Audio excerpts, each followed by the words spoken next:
Well, I guess I don't know where to start the business course, so I guess I'll give you my resume and what I learned about business along the way. Kind of rhymes, huh? My first experience with business was I had to earn my allowance.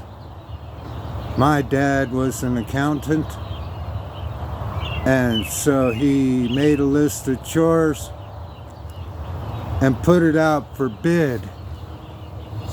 Predator, the little kitty, I don't know if you can see him. There he goes.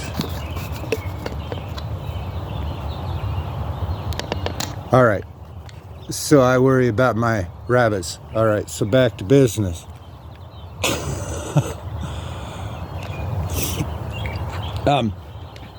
So the kids, three of us, young men, you know, I had an older brother and a younger brother, and we would have to do chores.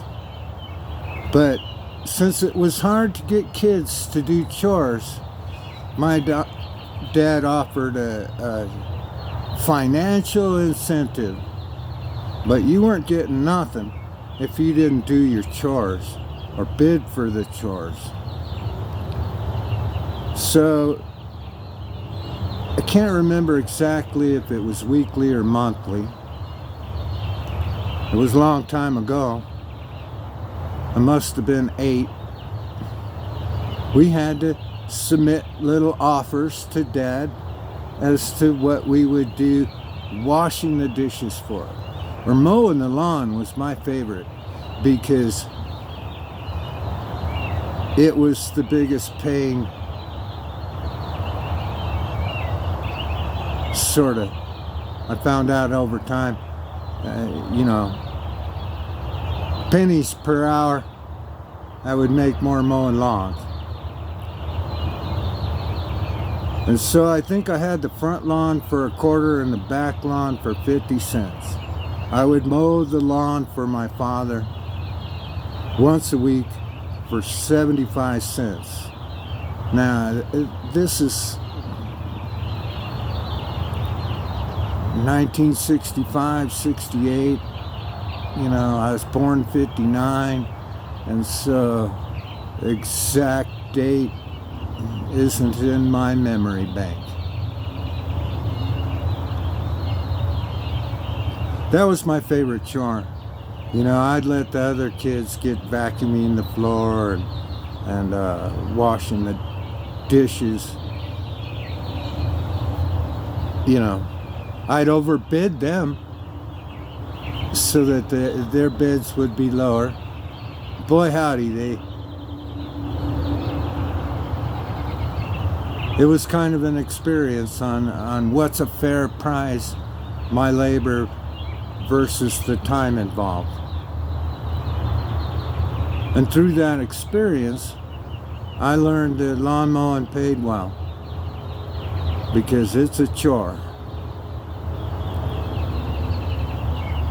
So maybe within a year and a half of that, they built these little townhomes right behind our house. And they were small yards. They were no bigger than the front yard, which I was mowing for $0.25, both their front and back. Now, I have to explain to you that a child of 9 years old was only allowed to mow yards with a real mower with a little basket on the back. I mean a push mower, no power tools. So it was all physical labor, so to speak.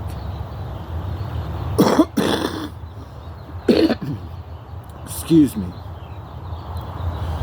So while I was out and we didn't have privacy fences back then because neighbors talked to one another. And they didn't run and hide and try and isolate themselves from humanity. I mean, humanity was a pleasure. You know, you had friends and you had neighbors and you had parties and you had conversations. But this guy come out and said, "Hey, you think your daddy will let you mow my yard if I pay you?" And I thought, I'll ask him. And he says, "Well, what do you think you'd mow my yard for?" And I thought, since the fair price for my father was quarter for about that amount of square footage, that I would mow his yard for a quarter a week. But I told him I wanted to mow it every week because I didn't want the grass to get tall, because I had to use a little push mower. And you let the grass grow long with the push mower, and it becomes a real chore, and it takes you 3 times as long and stuff. And so I was valuing my minutes and preparing for equal treatment, so to speak, or equal labor. And he says, "Well, that's cool. Shucks, that's only $1 a month." And this is at a time when minimum wage, the lowest I can remember it, which was a few years after that, was $1.25 an hour. And since it only took me about 20 minutes to make a quarter, I figured as a kid I was making 75 cents an hour. And at that time, that could have been the rate. I'm not sure. So what I learned was that there's a fair price, and it's established through, say, 3 appraisals. But somehow they've started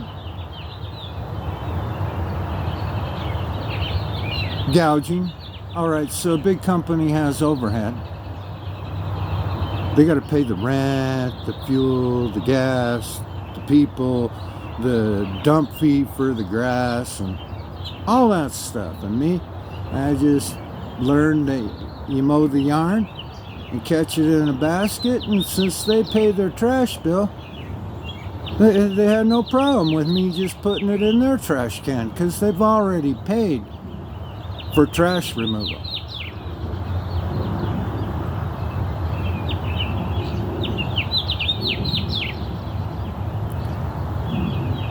And so in business, you can kind of find a way to sell it to them.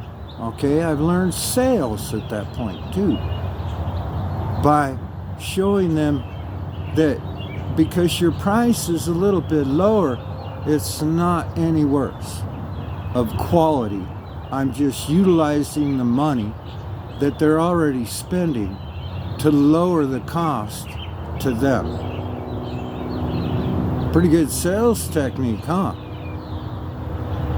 Well, I don't want to bore you too long. That's the first step of my resume, and I'll make a new video to continue it. I kind of want to make this a soap opera so I don't bore you, and that you can just tune in, get a laugh, like, check it out.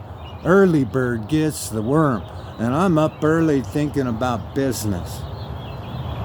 And this is my new business. And you might not think it's work, sitting in a chair, enjoying the sunrise.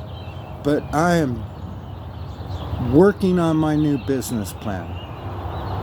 And we started with where's it going and what's it going. But I also have to prove to you that I kind of know what I'm talking about.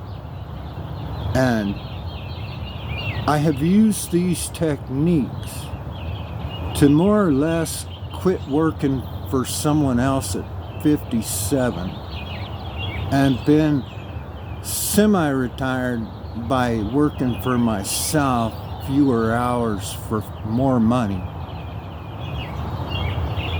and enjoying what I do. Like, subscribe, pass it on. If you know somebody that wants to start at the beginning and take a business course, which is entertaining and not like sitting in a classroom at my little wood chair, like, pass it on. Like, subscribe, thumbs up.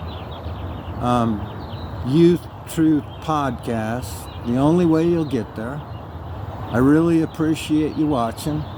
I'm trying to get my act together because it's taken a couple of months to get 46 subscribers out of 48 videos. And it's terrible that the ones that got the most views are just kind of cracking a joke and a 10-second laugh. But that's all right. We want to have fun as we go.